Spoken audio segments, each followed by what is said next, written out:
Hello, welcome to the Always Be Comedy podcast. Our guest today is the great Chantel Nash. Chantel Nash is a newer act. Tim and I, as you will discover on this episode, didn't realise just how new, to the extent where we think her life story should be a Netflix movie or a Disney movie. Or Tim, I swear, if she was American, this would have been turned into some sort of HBO comedy drama already. Yeah.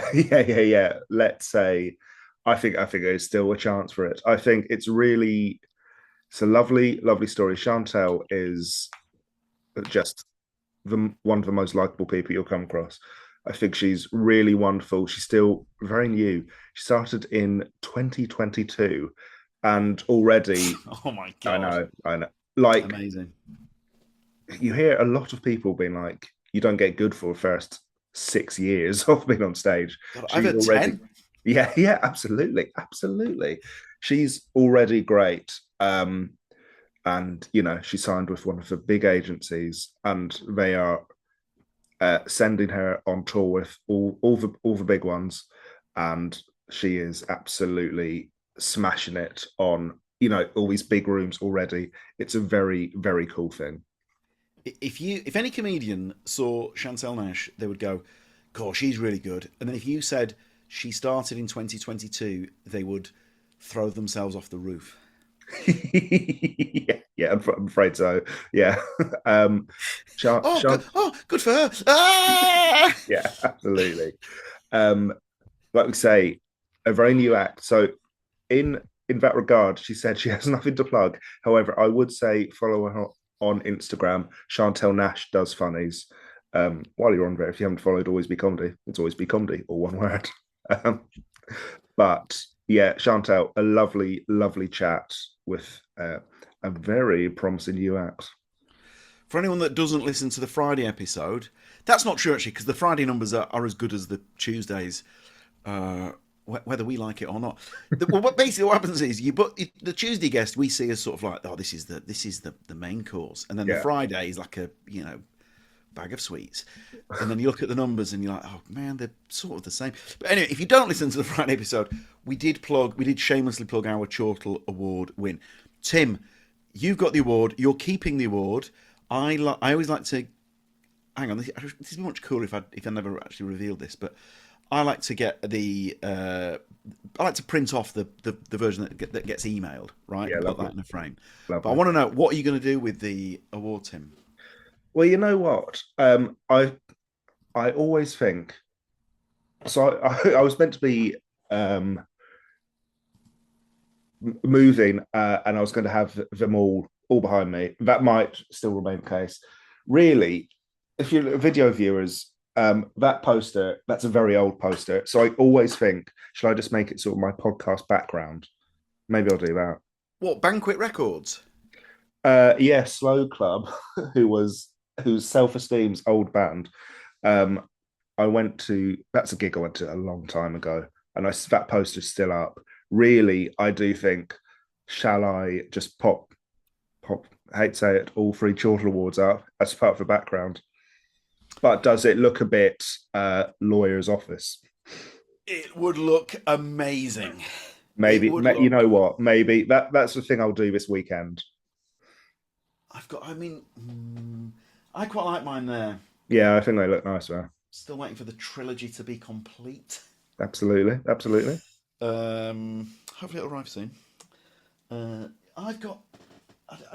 Is it? Yeah, it's quite. But I'm quite happy with what I've already got up on the wall. I've got some X-Men postage stamps. I've got some Crystal Palace stuff. The artist who drew The Boys drew me as a supervillain. Brilliant, absolutely brilliant. That's not on show. It's not. I mean. Oh my god, I've never seen that. That's great. It's pretty good, isn't it? It's man actually. But yeah, it will. Oh god, now I can't get it back up. Anyway, there we go. Pop that on the floor forever, probably. Anyway, look, just to repeat ourselves, we're very grateful. Thank you very much. If you go on the website, alwaysbecomedy.com, you will see that it was updated pretty much as the award was handed to Tim Lewis. Yeah, It's the quickest that any website will have been updated. There'll be Oscar winners. There'll be official websites of Oscar-winning movies that weren't updated as quickly as. Do you remember when that was a thing? Movies had their own websites. Oh my! I do remember when movies had their own websites. So a movie would be out, and obviously Hollywood had gone.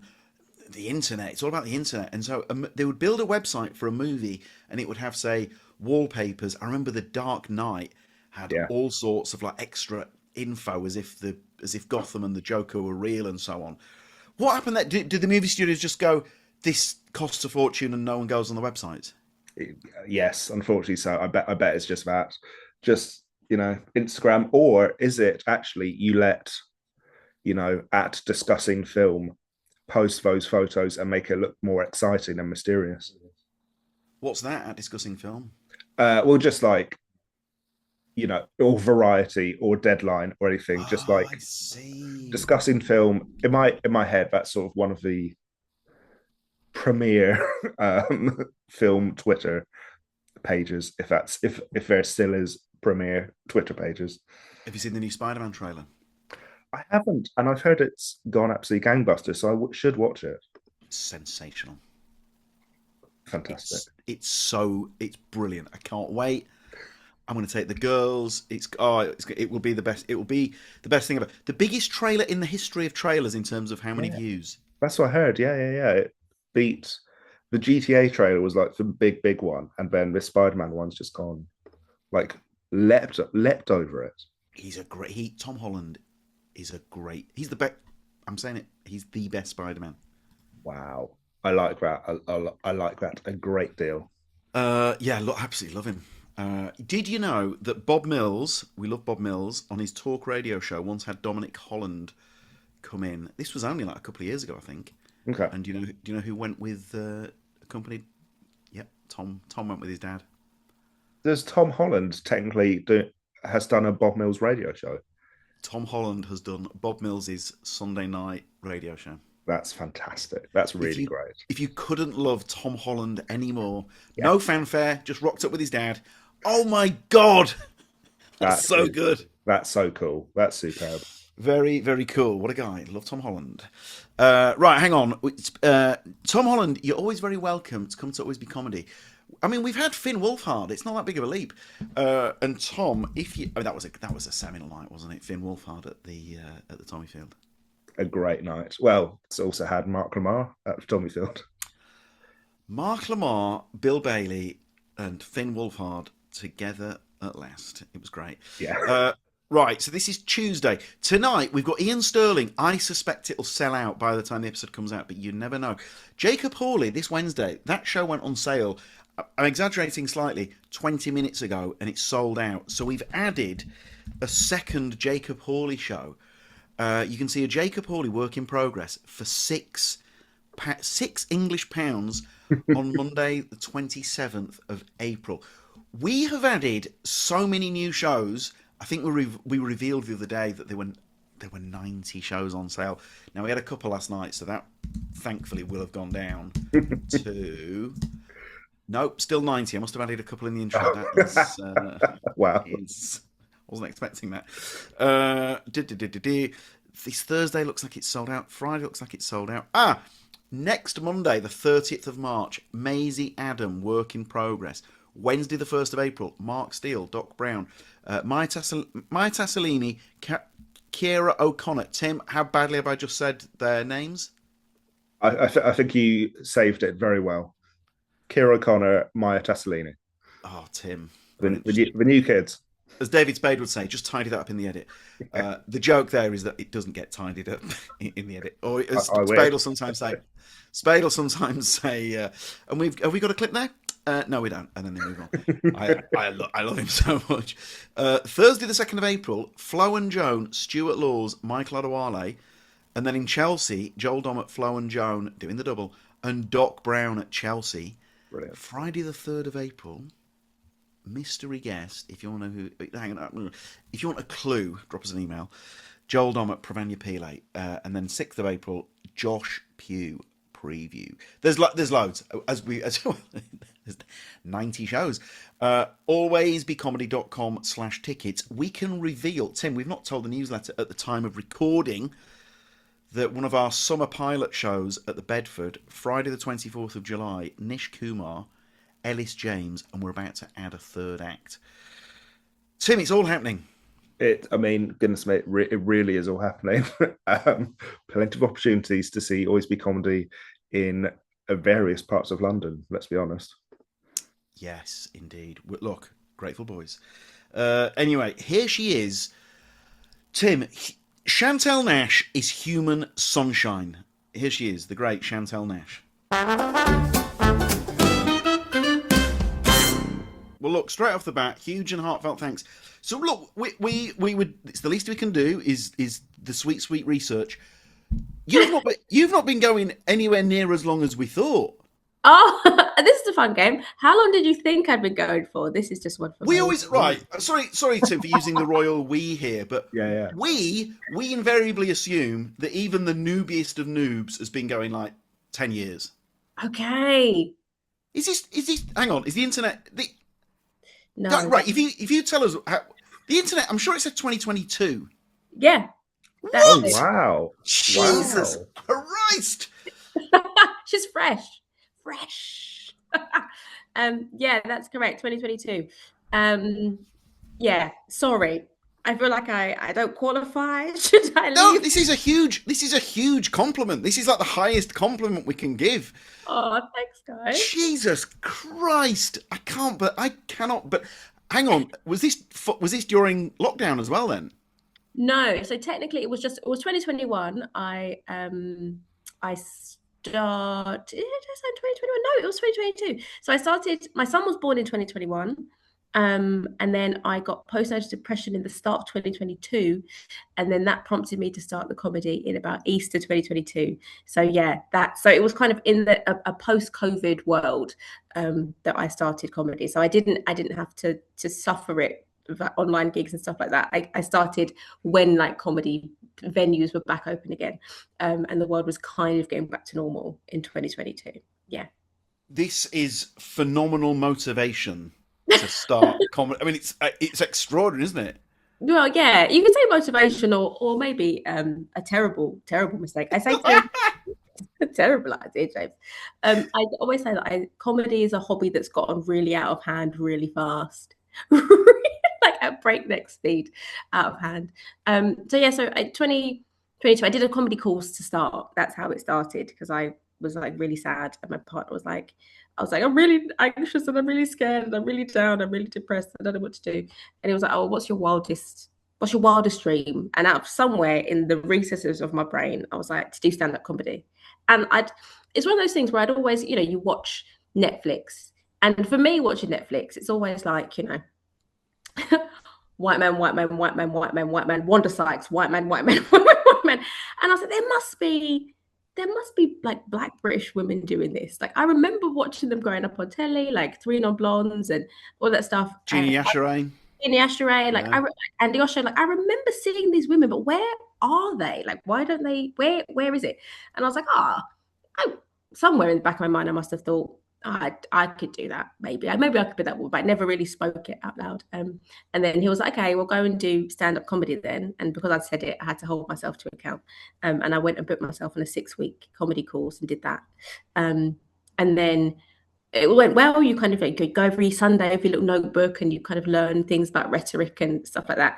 And then at the end, you have like a sharing. And I didn't tell anyone I was doing it. My partner didn't come because he was looking after the kids. So I just went completely solo. And I did it and had a lovely time. And I was like, okay, well, this would be my thing. This would be the thing that I do to keep me sane and to keep me a mum thing, a hobby that I have for myself, right? And so I was kind of doing. So can I just stop you? This is fucking great. This is good stuff. This is so great. This is, what are you talking? I'm the little man in my head is like this. This is Rocky, but comedy, isn't it? Kind of, yeah. I guess so good. Sorry, my enthusiasm got the better of me there. That came from the best of places, but this is. I didn't know this. I mean, outstanding. Thank Sorry, you. as you were, I got too excited. That's it, and I was doing I love it though. I love your enthusiasm. The Rocky of comedy is I'm going to put that on a t-shirt and wear that around. I'm the Rocky of comedy. Yeah. Yeah, and so I did a kind of a couple gigs every now and then, just kind of trying to work do the open mic, just like going and doing, using my little 5 minutes that I had and stuff like that. Not really thinking of it as a career. It was just a thing that I did. And then in order to get like, okay, well, how do you get spots at kind of proper comedy clubs, like a route in, doing 5-minute bringer spots and trying to find a friend. I don't have enough friends to do bringer gigs. I realized very quickly. So I was like, how do I get like a spot in like a regular comedy club? And obviously like gong shows are a thing. And then I did a gong show at Up the Creek, and I won it. But I kind of had to run really quickly because I had to get home for my kids. And I was like, yeah, thanks, that's great. Bye. And then they posted a clip of it just around Christmas time. And then that clip did very well. And I remember being... This is ridiculous. Sylvester Stallone is buying the rights to your life right now. So stupid. It's so stupid. And I remember being at my mother-in-law's at Christmas, and my sister texts me, and she's like, "You're going viral." I was like, "What does that mean?" I'm glazing a gammon. Like, I don't know what that means. What are you talking about? And yeah, that clip did really well. And then off the back of that, like other opportunities came, and now fast forward 2026, and now I'm a comedian, I guess. But I don't really know how. Because did Off the Curb not come to your first Always Be Comedy? Faye was there, wasn't she? Yeah, she was. So they after that clip did well, Kitty reached out to me from Off the Curb and was like, they'd had a 5 by 5, so it's like 5 comedians doing 5 minutes at a show, and they invited me to come, and I had no idea who they were or where Kitty worked or whatever, or what Off the Curb was. Are you joking? I had no idea. So Real Madrid got in touch with you, and you'd never heard of Real Madrid? Nah. Although that being said, my sister, shortly after she'd messaged me, I was like, "You don't come to this gig?" I was like, "Yeah, sure, all right, cool." My sister then, that after I said yes to it, sent me a link. She was like, "You should look at these people. They could be they could represent you." And it was Off the Curb, and I was like, okay, that's very kind of you, sis, but I think I'm aiming a bit high here. I don't think I need.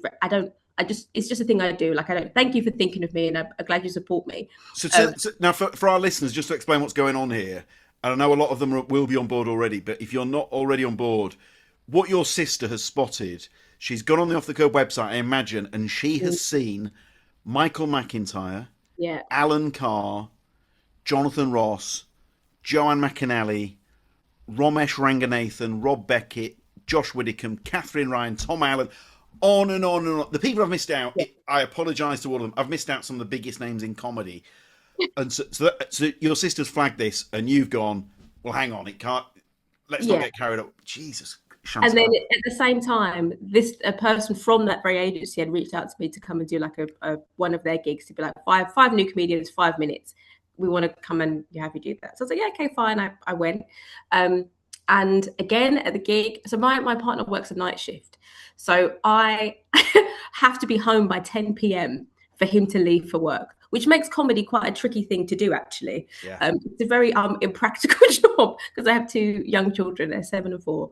And so again, I was doing this gig, and there was the person who was emceeing the gig, I won't name names, did, I think, 30 minutes at the top.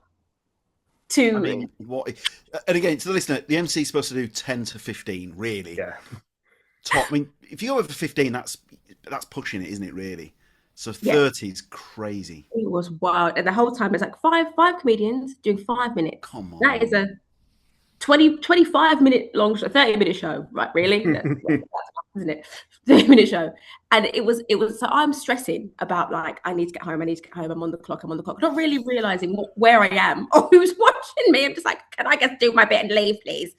And so I did it, and it was a lovely gig. And then Kitty from Off the Curb reached out to me afterwards. Like, we'd like to come and see you at another show. Can you send us when you're gigging?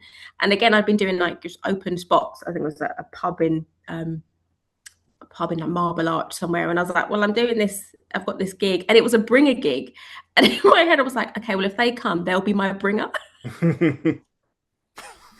Just so insane. Now I know like how comedy works. That's mental to be like, are you actually coming? Because I do need a bringer in order to. So pathetic. And then they came and then they saw me and then they were like, okay, we'd like to have a coffee with you and have a chat. And I still work a 9 to 5. I was working a 9 to 5 then. And they're like, yeah, we're going to come. I was like, okay, well, you can come and have a chat with me in my office, like at work if you want, because like it's the middle of the week. They're like, yeah, sure, that's fine. And then by this point, I obviously I'd listened to the Wolf and Owl podcast with Ramesh and Tom Allen. I'd listened to Parenting Hell religiously. So I'd always heard of people, comedians speaking of Flo, the legendary Flo, their agent Flo. And so I'd done at this point done a little bit of like digging, and then, oh yeah, we're going to come and have coffee with you at your work. We're going to bring our colleague Flo. And I was like, not the Flo. Because the people you're mentioning there, to Tom Davis and Ramesh on Wolf and Owl, both repped by Flo. Yeah. Josh Widdicombe repped by Flo. So yeah. I mean, 3 of the Flo. Beckett's with Danny. But yeah. Sorry, I know it's inside baseball, but for the listener, just so you know who Flo. A lot of our listeners will know because Flo and Danny and so on, they get referenced in the autobiographies and so on, don't they? Exactly. It's like she's a big time Charlie. Carlo Ancelotti. She, yeah, absolutely. She is. And they're like, we're going to bring it. I was like, what the hell is this? And so I'm on kind of my lunch break in the office. I'm just popping out for a second just to have a little coffee. And then they were really lovely. They were like, oh, we've seen your stuff. We want to, help you get some gigs. And they didn't sign me at that point. They were just like, oh, we want to, get you some better gigs and, help you, nurture your career and see what happens. And then a few later that year, I did BBC New Comedy Award. And then got through to the final of that, which was great. And then after that, they were like, okay, cool. I think let's do the deal. Do you want to sort of sign on the dotted line? And I was like, I guess. And so that was, in 2023, I think it was. What are you talking about? Yeah. This is just... It's a bit mental. This is it's sensational. Oh, thanks, Jay. It's very inspiring. To anyone listening that wants to give comedy a go, mind you, I say inspiring, good luck emulating this. Within a year... Never played football before. Within a year of kicking a ball, is at the Bernabeu holding up a shirt with Nash 10 on the back. Just that. What an amazing story, and just a huge well done. Do you? Is it comedy nerds like us that need to remind you of this? That this is not normal, or I think you're the sort of person that I don't think you would. I think you will fully appreciate all of this, won't you? Oh yeah, I'm very aware that none of this has been normal, and it is very much not the run of the mill. And I am extremely appreciative and grateful for the opportunities that I've been given. And in terms of like my own personal sense of self-belief and self-worth, rock bottom. I don't understand why it's happened, if I'm honest with you, James. It's like the imposter syndrome is so all of the time. So yes, I very much as inspirational and as insane as it sounds, I'm very aware that it's not conventional, and I'm extremely fortunate. And actually, I think luck has a part to play in it as well. Like, if I hadn't done the Gong Show, if they hadn't clipped it, would that have ever happened? And I believe that everything happens for a reason, but I do believe that luck has a part to play in it. I think this is a quote that gets attributed to Gary Player, the legendary golfer.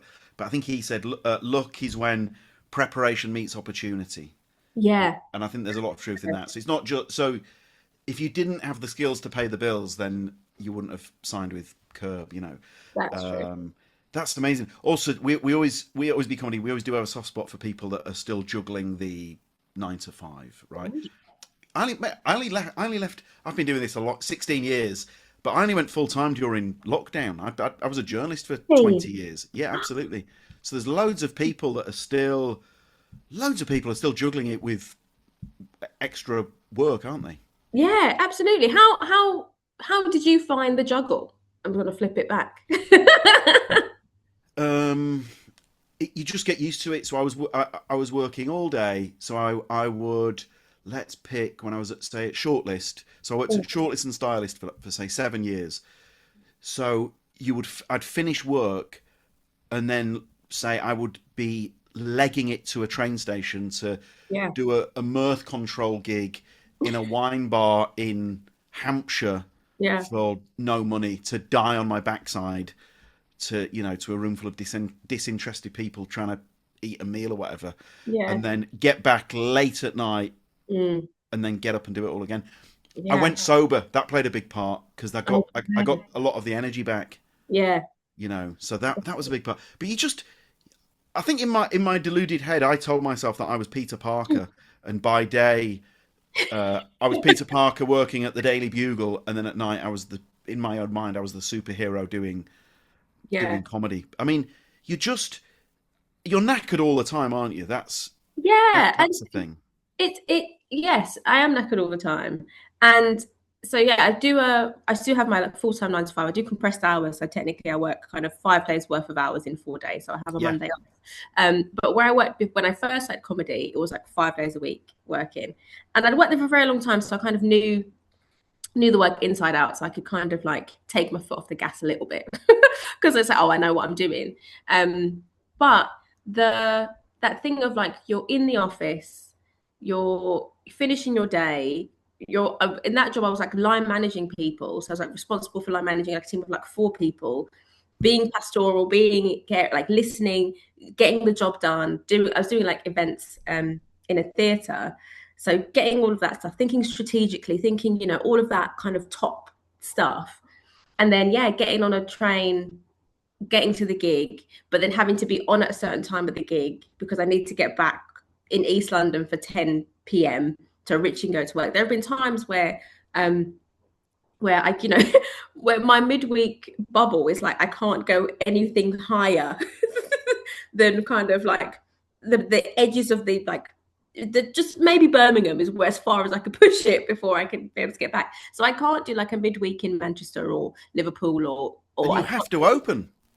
I have to open, yeah, which is also great when you're starting out and you're like, okay, cool. The open spot is where No, but opening a gig is probably the hard. If you're, let's say you're at our place, it would be 8:15 to 8:35. Generally speaking, if you're opening is the toughest. That's the toughest spot on a gig, in terms of the crowd. This is true of every gig in the world. The crowd are often just a little bit livelier for that first break, aren't they? So it's great practice for you, because they're the I say toughest. You know what I mean? Relatively speaking, No, it is.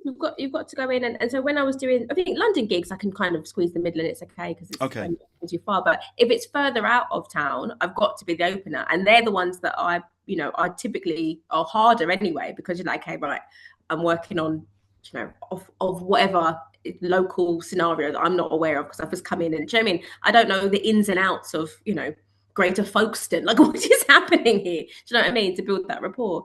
So it is tricky, but yeah, it is a lot of switching one bit of your brain off, on, and then off, and then on, and then off, and then on, and then off. So sometimes I feel like I'm kind of moved through life all week, busy weeks, and a bit of a blur really. And I get to the end and I'm like, what have I done? I've a confession. So I do a lot of TV warm up, and I love TV warm up so much. But when I started doing it, I was at Shortlist and Stylist, and I'd have to take holiday so that I could do warm up. My wife and I have still never been on honeymoon because I accidentally burnt through all my holiday days that year doing warm ups. So when it came to book honeymoon, we were like, we can't. I got to leave.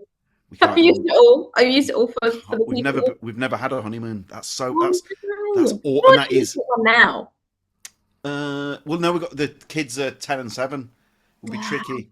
Can't leave them for 2 weeks or even a week. Yeah. Oh no. Well, I owe you. You used to be like, I owe you a honeymoon. I owe you a honeymoon. But this is it. We're in it, aren't we? We love it so much, and when you're in it, that's the passion, isn't it? You're in it and you're doing it, and I think to myself, when it gets really busy, and I'm like at the verge of, okay, right, we're approaching burnout now. I had to take stock a few months ago and be like, okay, why are you doing this? And it's like, oh no, because I really enjoy it. And when I'm doing stand-up and I'm doing comedy, like it still has that. The reason I started it was because it's going to be like a thing for me and the things keep me sane and happy, and it still keeps me sane and happy. So that's the reason I do it. It's just a case of juggling everything else and spinning all of the plates that you've got to spin. And it's not to say that it gets easier. I just need to find better tools to manage it, because ultimately, like, kids need shoes. This is They it. need shoes, they need dance lessons, they need drama club, they need all of this stuff. So I've just got to kind of keep going for a bit longer. I'm very fortunate, actually, I should say. I have a job that I very much like and enjoy. So it's Yeah. I have a nice job, even if it is quite demanding, and it does feel like a big girl job.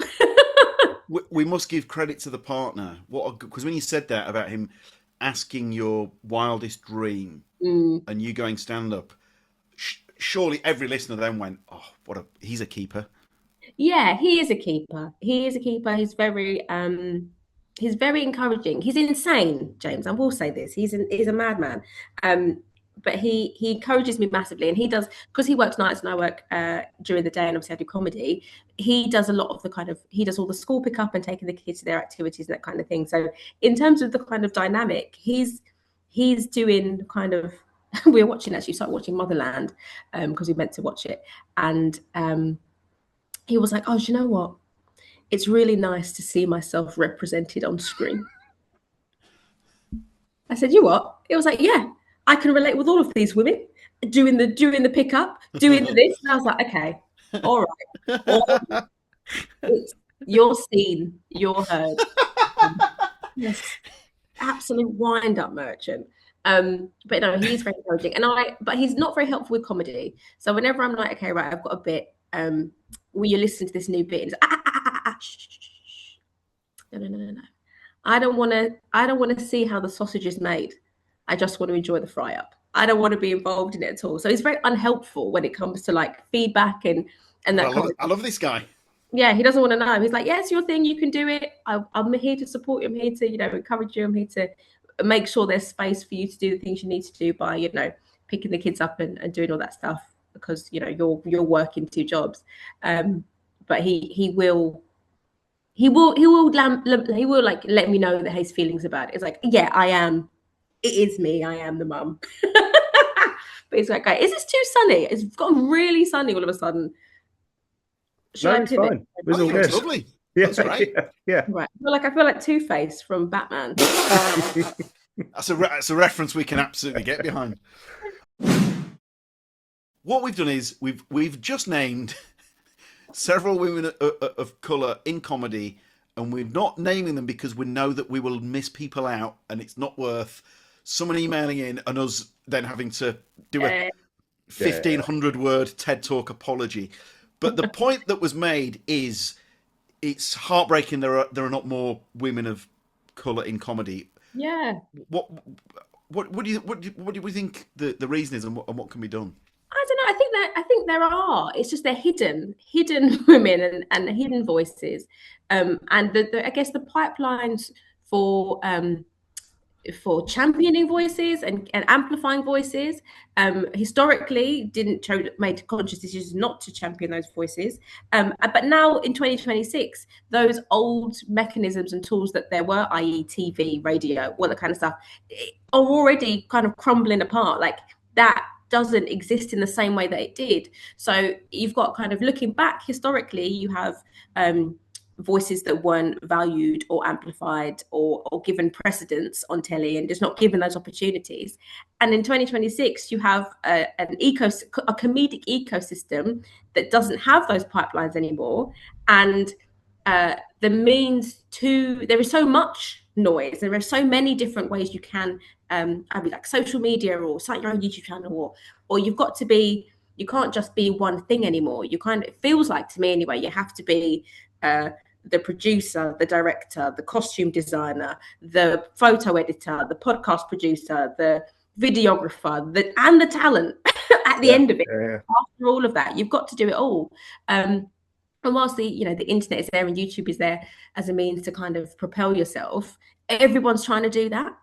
And like, it's really hard to cut through anywhere, really. So it's like they're people are there and people are, building their own audiences, but it's much harder to just pinpoint, like you say, okay, well, who are these people who are doing this stuff? Because it's like little subcultures that people have made for themselves in order to survive and in order to promote themselves, in order to do well, and in order to get different opportunities. But it doesn't make for, when you look at it at a glance, it can seem like there's nobody there. I think everyone's having to work 10,000 times harder for so little. Yeah, maybe, but maybe that's just me waffling. No, I think that's brilliantly put. The TV channel Dave, I have to say that because otherwise it sounds like I'm talking about someone called Dave. Dave did a brilliant job of there were various programs, Question Team with Rich and Iwadi, comedians giving lectures with Sarah Pascal, Unforgivable with Mel Gedroych, and on and on and on. And there were several comedians who were breaking through, and they were getting on those shows. I mean, if I'm honest with you, Chantel, I'm just copying what you've just said, right? But unfortunately, I mean, on a selfish level, unfortunately, because I warmed up those shows, so that's a big chunk of warm-up stuff. Yeah. But unfortunately, those shows are not really they're not a thing anymore. No. I'm trying to sugarcoat it. They're not a thing anymore, and therefore there are probably over a calendar year, given how many episodes will be made, maybe that's up to 50 episodes of television that are that simply don't exist anymore. Yeah, and that's tough, isn't it, in terms of what a platform and springboard that can be? Because we all know of people that have done well on those shows, and if you do well on that show, you get booked onto that show, then you might get booked onto a terrestrial show, and so on. Yeah, and to have that removed it is a shame. It doesn't exist anymore, and it's not to say that that the comedy industry is dying or anything to be sad about that. Not at all. Like, comedy is very much necessary and it's very much present. But what happens is that if you're me, for example, trying to find a way to, like, okay, well, how do I do these two things and how do I maximize this thing? And in my head, I'm like, okay, well, I'm still extremely new, as we know. I need to just work on being a really great comedian. That's what I need to. I need to get my bread and butter. I need to do my 10,000 hours, and I need to just become a really good stand-up. But what is really easy to be kind of drawn into, kind of like a magnetic field of, like, oh yeah, your talent is great, but you need all this other stuff. You need your 20,000 followers. You need your podcast on the side. You need to have, well, what else can you do? And it's like, oh, I can't just be a good comedian. I can't just be really good. And, like, my talent, your talent will speak for itself, but that doesn't work because, that doesn't happen. So I find sometimes myself getting kind of lost in the noise of everything else. And I really have to consciously be like, no, just baby steps, one thing at a time. The first thing is just keep being really good, become a competent comedian. Become competent, like when people say the levels of competence, like when you learn to drive and then you get to competence and you can just get to the end of your journey without even thinking about when you put the key in the ignition, like you just do it. Like that's the level that I aspire to be with comedy. Not to say I'm on autopilot, but it's just a thing that I'll never have. Oh, there'll be anxiety and there'll be nervousness at gigs, but it'll be a thing. I was like, okay, well, I know the tools I've got in my toolbox are plentiful for whatever thing I need to do live. But it's the other stuff I am going to have to tackle, and I'm like, oh, it feels like it's a whole nother bit of, like, chunk of work you have to do. But you've got to do it, so suck it up, lady. No, but good for you. You've clearly got a great head on your shoulders. You've got the partners, they've got their props as well. You're with the right agency. I mean, everything is, it's all perfectly placed. Because some people, let's face it, we all know someone, they blame everyone, and they're always moaning and so on. You're clearly not like that. You're like, right, this is how it is. This is what needs to be, and this is what I need to do. And that's admirable and inspirational. Even if I don't necessarily want to do it, because the socials just make me want to vomit. Like, I don't like doing it. I want to make that crystal clear. Oh, we know guys who are putting clips up and they're doing it with that metaphor, the invisible gun at their head. It's giving them no pleasure to put the clips up, but they're still doing it because they know that Yeah. I mean, look what happened to you with that clip from the first gig, you know. But and I don't put clips up because I don't really record my gigs ever.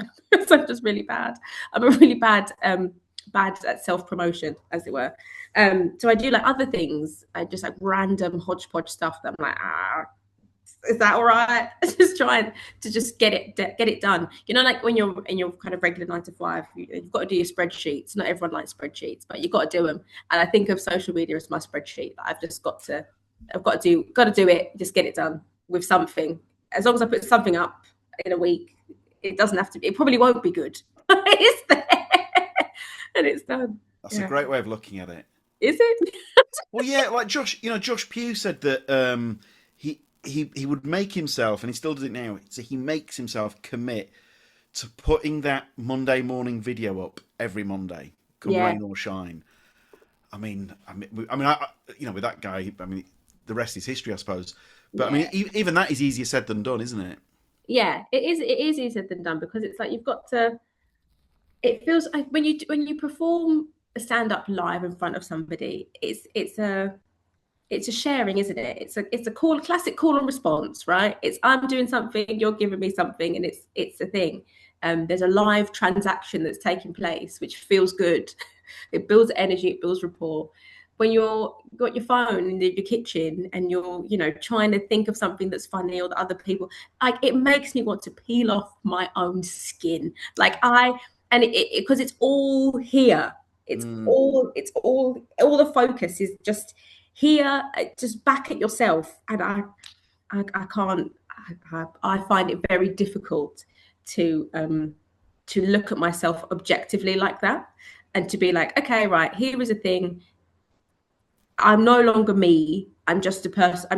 This is the content. I can't extrapolate the two things of myself from the content because I'm like, oh, look at it doesn't make any sense. And and I just all become very self-conscious and silly. But I shouldn't. I should just think of it as a job and just take it seriously. But yeah, okay, cool. I'm a video editor today. That's my job. Well, this is it. Yeah. So what? For anyone that doesn't follow on the socials, what is the? I mean, I'm sounding geriatric asking this, but no. What is the handle, as the kids say? The handle is Chantel Nash does funnies. Funnies spelled Funnies. That's it. It's long-winded because when I started comedy, I wanted to make one that people wouldn't be able to find, and I think I've achieved that. So Chantel Nash does funnies. Is the socials, and go on there. You find some random bits of stuff. It's and it's funny. I'm not sure of the age of you two. I wouldn't like to speculate. No more than 25 each collectively, I imagine. Correct. Yeah. Absolutely correct. Yeah. Talking about I'm 33, so like grew up at the advent of social media, right? So when it was, you go on your Facebook, watch your stories. Oh my God, I can't believe my mum's made a roast. Like that was the whole thing, right? Stream consciousness, like stuff. And there is something I find about the way I think about social media now. It's still that kind of like it has to be just your life or what you're doing or an update or true to you in your everyday. I find it very hard to think of it as anything other than that. It feels very unnatural to be like, oh, I'm going to put this thing online that is a anything other than authentic. I'm going to put something up that's like a version of my life or the best of, or it feels like this isn't what this was for. Like I find it hard because I think younger people are like, oh yeah, well you can be whatever you want to be on Instagram, whatever. And I'm just like, I'm still that kid that's like, oh my God, I can't believe this is happening in Wife Swap. Do you know what I mean? That's what I was doing on Facebook when I was a kid. Chantel, you're hosting your dream comedy gig. Yes, do you have any pre-gig rituals? No, not really. I'm quite chill before a show. I try not to drink before I go on. That being said, James, the last time I did Always Be at Chelsea, I like to have sometimes a tonic water before I go on. And I said to the bartender guy, I said, do you want a drink? I was like, can I just have a tonic water, please? And he said, oh, do you want some gin in that? And I was like, if you want to put some gin in it, sure. Like thinking he wouldn't really. The drink he returned with was half a tall glass full of gin. And I thought, there's ice in this. It's probably just the ice that's made it, look like it's higher. Yeah. I put the tonic in. No. It was half a pint of gin And I think Harry Hill was on that night, and he clocked it, and he said, "Oh, do you want some tonic with that gin?" And I was like, now I look like a lush. I didn't ask for this. I just wanted tonic. That is a great story with Harry Hill clocking it as well. That is So strong. And I was like, oh my God. And obviously everyone else was like not drinking because, that's people very rarely get, smashed before gigs these days. And so I'm there with my pint of gin, like absolute lush. That's so amazing. I try not to drink before a show. And it's like a tonic water is nice because it feels like having a drink, but I'm not. It's just tonic water and it tastes nice. Steve Martin in his book Born Standing Up said that he once had a drink before a show, and then when he listened back to it, he called himself, I think, slur like a solitary word. Oh. And he was like, he never drank again ever before a show. Yeah, it doesn't relax me massively to drink before. It's just like I feel like I don't want to get into that habit. Do you know what I mean? So drink after, fair enough, but not before. And no other rituals really. I might try and I don't take a notebook on stage. Well, when I don't generally when I'm doing work in progresses, I try not to. But I might like write down the things that I'm going to talk about if I don't have it 100% clear in my head. If I'm a little bit fuzzy in terms of like, okay, where are you going to end? Where are you actually going to end? So I might just write that down as like bullet points, just to remind myself of what I'm going to do.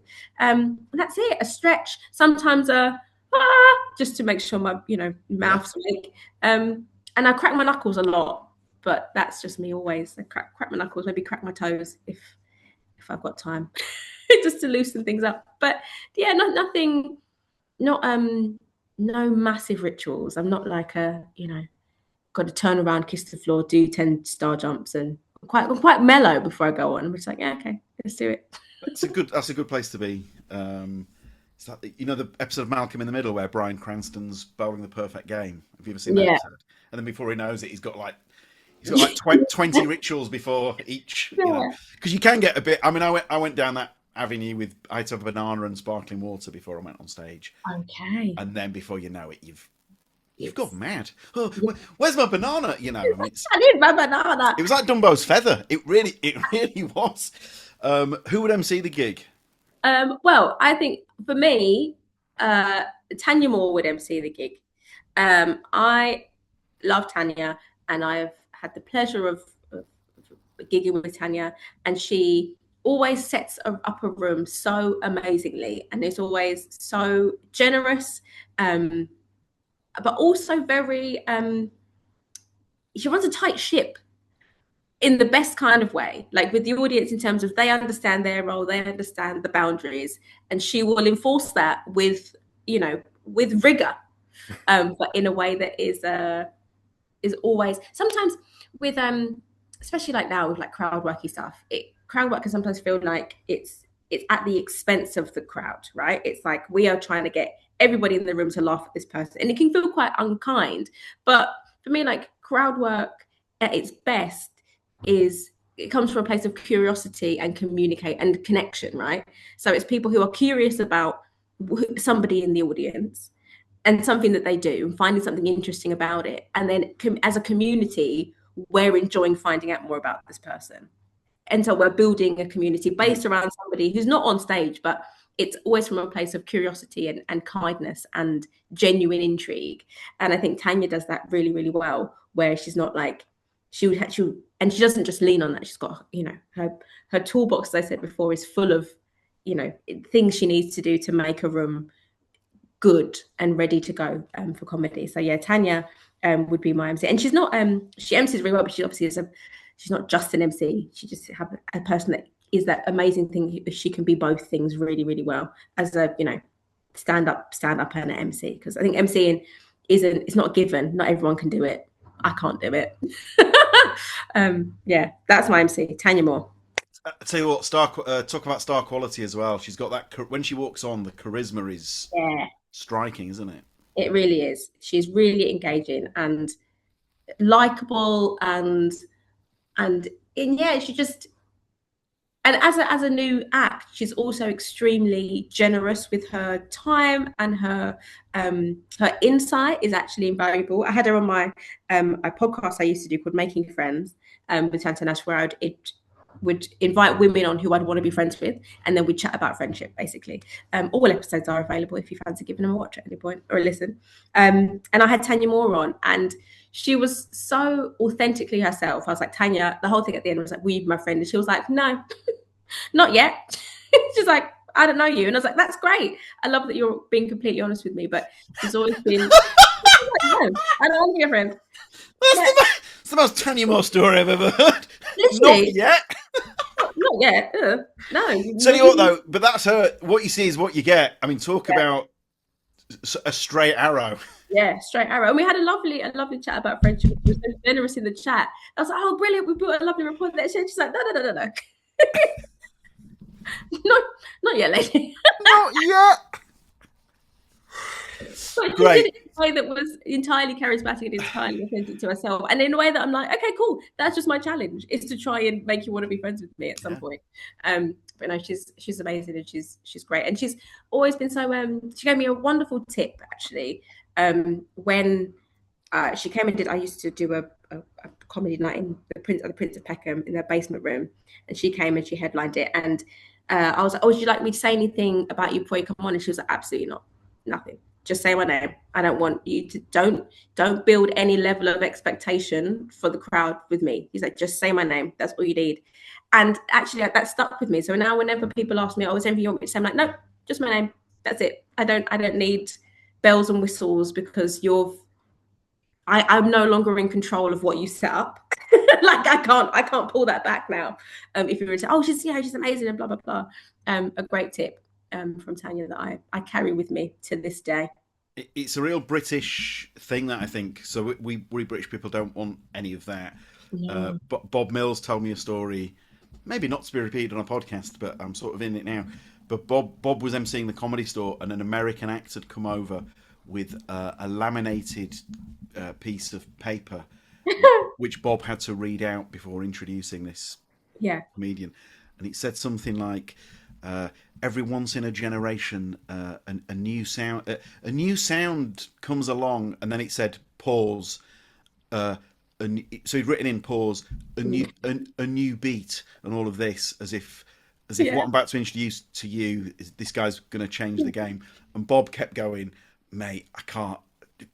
Please, like, for your own good, let's not do it. The guy's like, no, you've got to read that out. And Bob's like, I'm telling you, the British crowd, this is not the thing over here. And the guy's going, read it out. And Bob's like, if you're sure. The guy's like, yeah. Anyway, the gig went exactly how you expect. Of course. It's like, we don't want to hear it. Thank you very much. He read it out, and the whole room like folded their arms and went, oh, really? You know. It's savage. Absolutely savage. Yeah. Who would open? Opening. Okay. So I think opening for me, and I'm going to go American, actually. I'm going American. I'm sorry to do this on the Always Be comedy. Hang on. Well, you're talking to two American comedy anoraks. This is great. Okay. Yeah. Okay, cool.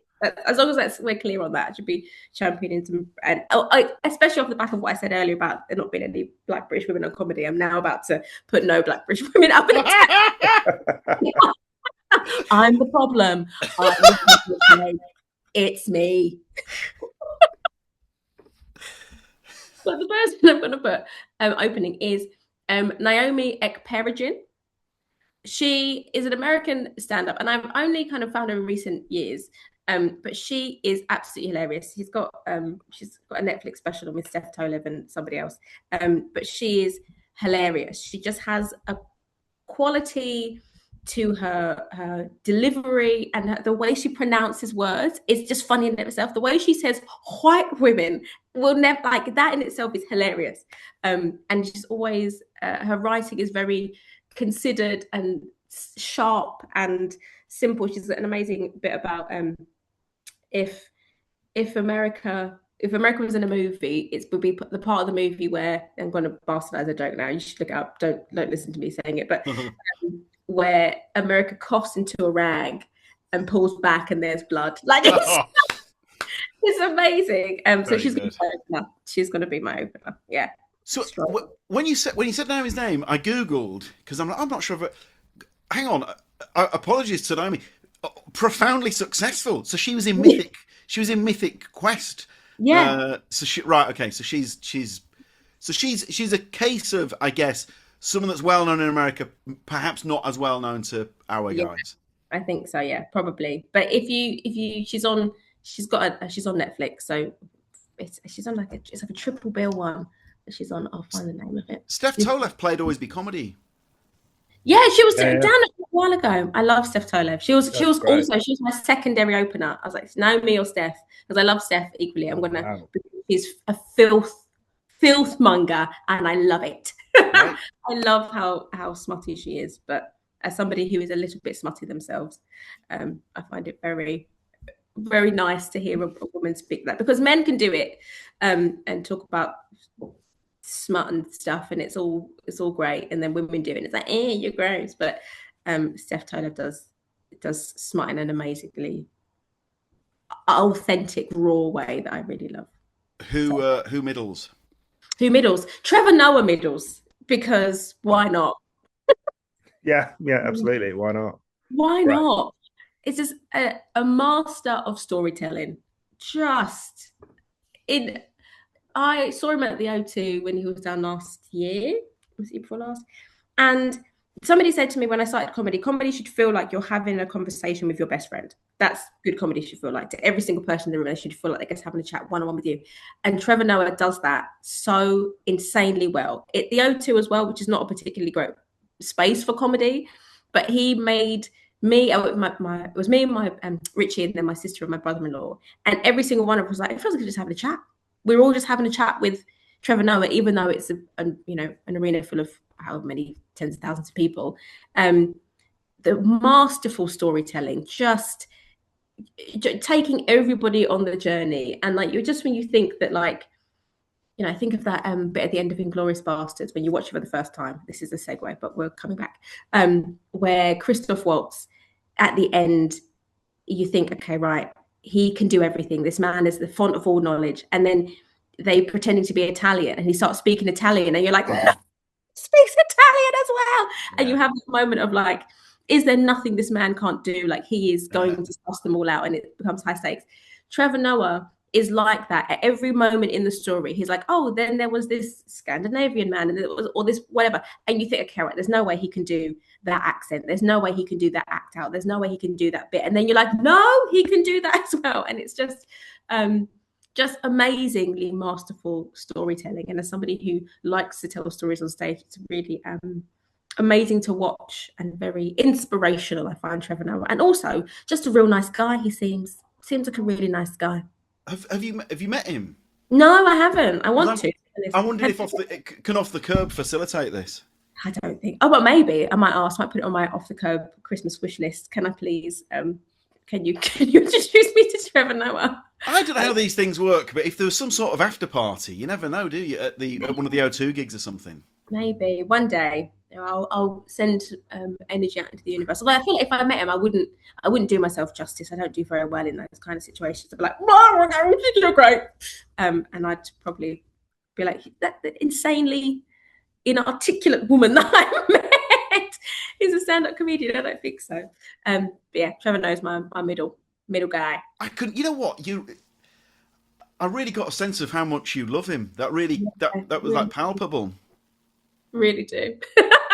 Big love for Trevor Noah. It's when you meet someone that. Have you ever had that where you've met someone that you love and you've just turned into the weird? But there's a guy called Boom Gasper who plays keyboard for Pearl Jam, and I mean I've met, through being a journalist, I've met lots of, Oscar winners and all of that, and you know what? Because they're not like my. I met, say, Henry Cavill, and I know lots of people would like turn to jelly if they met him. Yeah. Got on great, love the guy.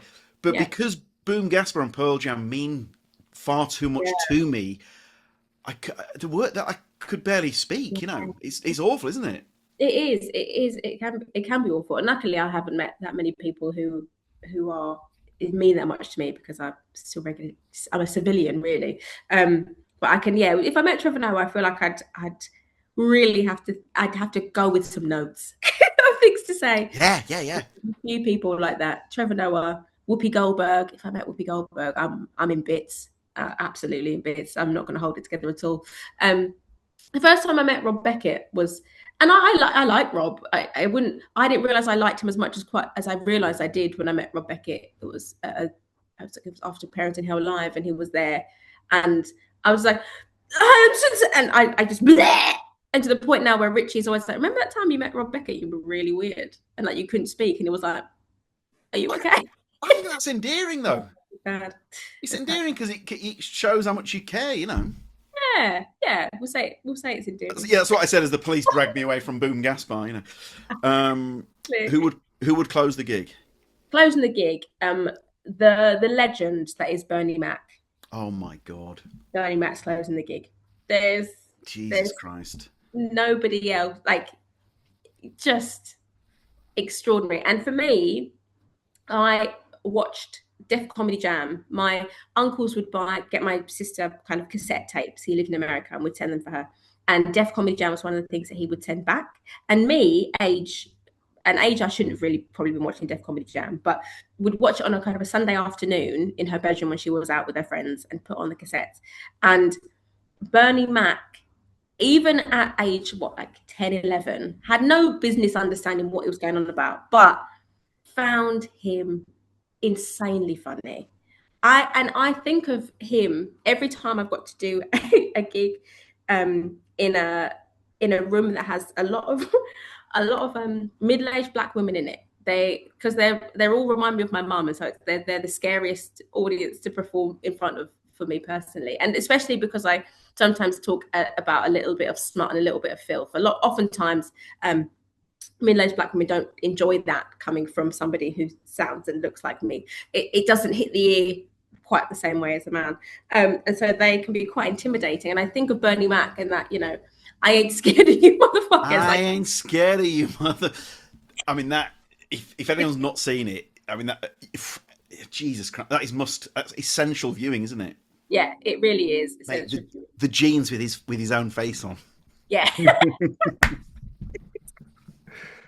Extraordinary. So yeah, he's got to be mine. And then even if his stand-up is amazing, but even if, like, films I watched growing up with Bernie Mac, like the Bernie Mac Show, like him as it has himself in that, it's hilarious.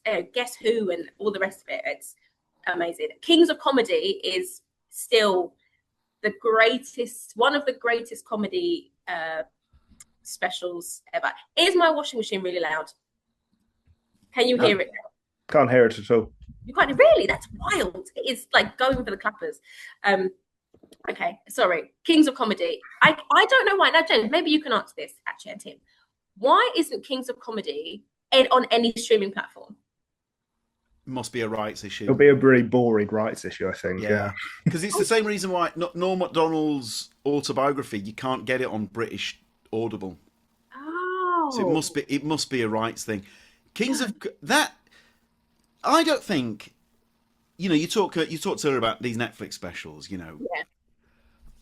So many of them, I feel so detached. And I may as well be in some sort of Dickensian street looking through the window, and I feel so far removed from the comedy. Yeah, they're shot in such a cold, sterile way. Yeah, and then you go to original Kings of Comedy, and I've had to Google it. That's 26 years ago. I cannot think of stand-up that is better capture. All right, it's unfair because it's Spike Lee, objectively one of the greatest directors in the history of cinema. They got someone really good to do it. But if Spike Lee can nail it 26 years ago, I think it's mad that more stand-up isn't better captured.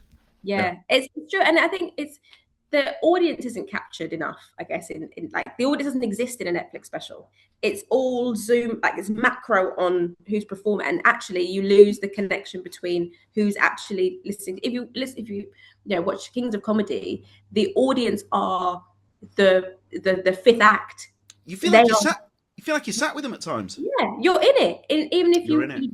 you're in it. You are part of the audience, and the audience are visible in the record. And lots of comedy specials, you know, even if you think about, you know, Eddie Murphy Raw, the crowd are involved. If you think about any Richard Pryor special, the crowd are involved. Like the whole, I can't remember which one it is.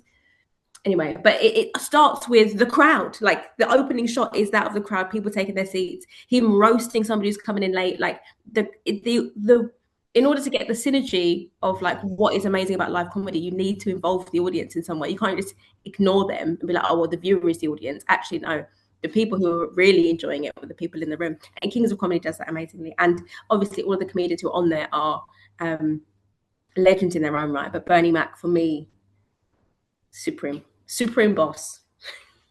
Good. Great pick. It is available on Apple TV for $3.50 to rent. Okay, now I need to get Apple TV. Great, another streaming platform I need to have in my life, but I'll get it. £3.50. £3.50 to rent it. Yeah, that's good. Yeah. That's good. Think of some of the prices. That's good. Yeah. Absolutely. We have too many streaming platforms, and I'm in my office working the other day, and the girls had bought season 1 of Moomins on Amazon. Oh my! I was raging. How much was that? It wasn't too bad. Okay. But like, I was like, kids, how have you done that? Why? Yeah. That's interesting. Moomins. And have they remade it, or was like the original? Like they've remade it. Yeah. Rosamund Pike is the voice of Mama Moomin. Oh, I see. Wow. I mean, I'll say this: it is good. I mean, it was worth it. What are you doing? What are you doing? Oh, God, it's really good. This actually. Yeah. All right, fine.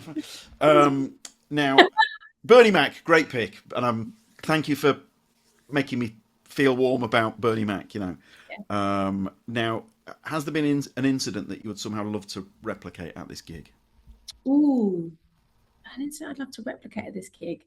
Now, I don't know how I'd replicate this, but it's just an incident that I very much enjoyed at a gig where Slim was the MC and the headliner was running late, and I was about to head off because I had to get home, and the promoter said, no, wait there, I think Slim's gonna do his broken penis bit, you need to stay.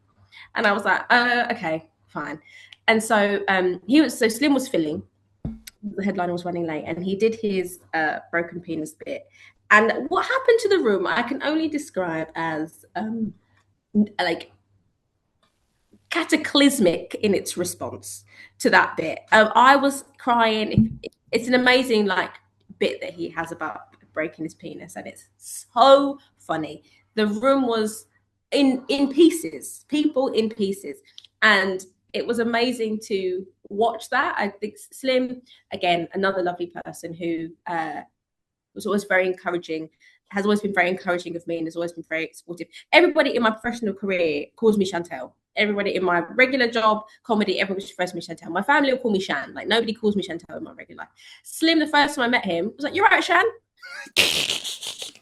And I don't make a point of telling people to call me Shan or Chantel. Like, people just naturally do it. But there was something in Slim that was like, "No, she's Shan." And that immediately was like a big hug, especially when I think I was doing my second like big gig in like a 500-seater venue. I'd only been going a couple of months. I had no business being there in truth, but it happened. I was there, and he just made me feel so welcome and warm. And so seeing him do this broken penis bit and just smashing the room to bits, I loved that. Seeing him do that and seeing the room, and then subsequently the headliner has to come on and be like, I can't. What have you done? You've broken it, but in such an amazing way. So I don't think I necessarily want that to happen at my gig, but I very much enjoyed that happening at a gig when I was That's there. Great. I don't really want I don't want Tanya Moore to smash it so much that Bernie Mac can't do his job, but maybe I would like to see that. The headliner was like, I've broken my penis too. Yeah, it was just like, and he did fine. It was okay, but it was very much like, what have I walked into? They're already off to the race. Right. Amazing teacher. Amazing. Brilliant. An excuse to talk about him as well. What a great comedian. I mean, again, back into that make a movie of the life that, the bus driver into doing live at the Apollo. I mean, yeah, Slim's a legend. Now, has there been an incident that must not happen at this gig? Yes. There must be no children present at this gig. So, has that happened? So yeah, I did. I did. So I was booked to do a festival, and it was a festival for families, and it was pitched as it's comedy for adults because it's at 10 o'clock at night. The kids will be asleep. It's just for the adults. So it's comedy for adults. So, like, you want to come, you can bring your kids, bring your family for the day, have a lovely time out. Took the kids, we had a lovely day doing all the activities and that. My slot was at 10 o'clock at night. My kids have were with me. They've gone back to the hotel. And I get there and I've looked about 20 minutes before I'm due on, and it's in the program. I'm looking at the comedy. All I can see is comedy for kids in the program, and I was like, "What? I'm looking for the comedy, but this just is comedy for kids." And like, yeah, that's it. And so it had been pitched as comedy for children. Now at this point, it was the second night of the festival, and I think that on the first night, somebody told me, the MC said that I don't know who it was, had been on and had been given the same brief. Obviously not a child appropriate comedian, and come on, done his stuff and was like, listen, this is what you're getting. And the kids have started heckling it. They started throwing things on the stage. And when I say kids, this is kids from the age of like 7 up to 12, right? So that really lovely, accommodating, warm, understanding age you get. Kids. They started throwing stuff on the stage, started heckling him. He managed to get through, I think, a quarter of what he was saying, to the point where somebody had thrown something on the stage, a bit of paper, and he opened it, and it just said, "Fuck you." And they were like, "What does it say? What does it say?" And he was like, "I can't say what it said." God. It was awful. And so that was what happened the night before. And then by the time I got there, they were like, "Yeah, this is what happened last night." So I'm like, I can't go on and just be like, up you kids, you're getting what you're given, because there's some of their parents were with them, but it was like the parents are at the back and the kids are in the first like 4 rows. It's just kids. And at that point, again, still very early in my career, I think I had a bit about Michael Jackson, being a child molester. I had a lot of material about breastfeeding. I had a lot of me slagging off my kids effectively, or being very honest about the challenges of parenting. Not stuff that's really gonna capture the zeitgeist with the 12-year-old. Amazing. And so Beck Hill was emceeing, and obviously she's great. She's she does CBBC. She's got that that kit in her arsenal. And the person on before me was a musical act who had a song about Vikings. Again, did very, very well. I was like, great, they're setting me up. And I'm like, I ain't got anything they've got. Listen, guys, I'm gonna be honest with you. And in the end, what I had to do is I brought a kid on stage to close, and I was like, right, who here? Because obviously the kids, I'm thinking, the precocious child in me at age 11 is always watching stand-up comedy thinking, I'm going to have one in the back pocket. My son, he's the exact way. I took him to a road comedy festival, and he was sat at the back, and my partner said, well, I was on. He said, when is mommy going to bring me on to do my jokes? Sure. Like he's got it. He's already there. He was sitting there thinking about what he's going to say. He's like, Mama, I'm going to go on and I'm going to sing this song. She's got it. So like, there's a kid in here who's having that exact thought, and they're going to be my ticket out of here. And so I said at the end, I was like, oh, who here wants to close? You've got to close on a big joke. Who here's got a good joke they want to tell? And so I brought a little boy up, and he did his little stand-up joke, and he closed like, brilliant. I've been me. He's been Jimmy. Great. And I ran off, and I managed to kind of do it, but I never want that to happen again. I never want to do comedy for children ever again. And as somebody who, in their regular 9-to-5 job programs, activities and events for children, I know how it's done well. And that's not for comedy, and it's different things. Please, not for me. Well done, though, for having the smarts to pull that out of the bag with the kid in the crowd. I mean, that's genius. If in doubt, use a child as a human shield. That's what I'm saying. If life has taught us anything, use the kids. That's amazing. Well, final question: how do you unwind after a gig? Oh, usually, how do I unwind after a gig? I like action movies are my vice, and I find sometimes senseless violence very calming. So, things I love to watch: John Wick, absolutely love it. Watchmen, can watch that 1,000 times over. It's really mostly just John Wick and Watchmen. And sometimes Julie and Julia, if I'm feeling actually maybe not maybe not some senseless violence, just go something like this, quite chill and like a big warm hug. So yeah, it's two spectrums. Julie and Julia, John Wick. Great choices. Great choices.